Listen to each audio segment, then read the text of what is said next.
Hello mga mamilas! For today's video, tanga po pala ako sa palengke niyan. Nakakita ako ng isda, sariwa, bikaw, iyon ang binili ko. Medyo mahal po ang isda sa amin. Kalahating kilo lang po ang binili ko kasi naman dadalawa kami sa bahay nakakain. Ayan po, pagdating sa bahay, ginawa ko agad ang isda. Nilinis ko pala, ginawa na pala nila sa palengke. Dito po sa amin, libre ang gawa ng mga isda. Kaya po, pagdating sa bahay, lilinisin nyo na lang po at saka nyo po lulutuin na. Dito po sa amin, malapit lang sa palengke. Kaya po, makakabili ka ng sariwang isda. Lulutuin ko nga lang po pala yan sa sampalok. Ang tawag po dito sa amin, pangat sa sampalok. Tiyak po na magugustuhan ninyo kasi nga po tingnan nyo, sariwang sariwa ang isda.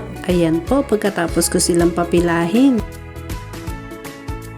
nilagyan ko na po ng sampalok at siling berde. Ginilig ko na lang po dyan ang mga sampalok kasi para mabilis pigain. Pagkatapos pong maihanay ang lahat, nilagyan ko po ng kaunting tubig, tinansya ko lang po. Kasi po pagdadamihan ko ng tubig, baka naman po maglanguyan na naman ng mga isda, manghuli pa ako.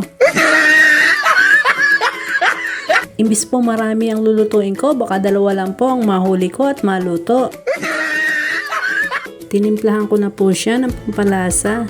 Tansyahan lang po ang paglalagay ko niyan. Ayan po, sila po ay akin ang bibitayin. Lulutuin pala. Sandali lang naman pong lutuin ang pangat. Mga ilang minuto lang po, luto na yan. Ayan na nga po at kumukulo na. Ganyan lang nga po pala ako magluto ng pangat. Simple. Walang masyadong rikado. Pagkakulo nga po pala, nilagyan ko ng kaunting mantika.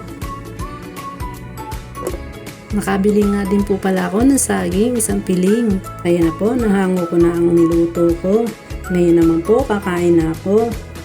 Tara po, kain tayo kasi mag-isa lang ako dito at nang masarap kumain kapag kasalo kayo.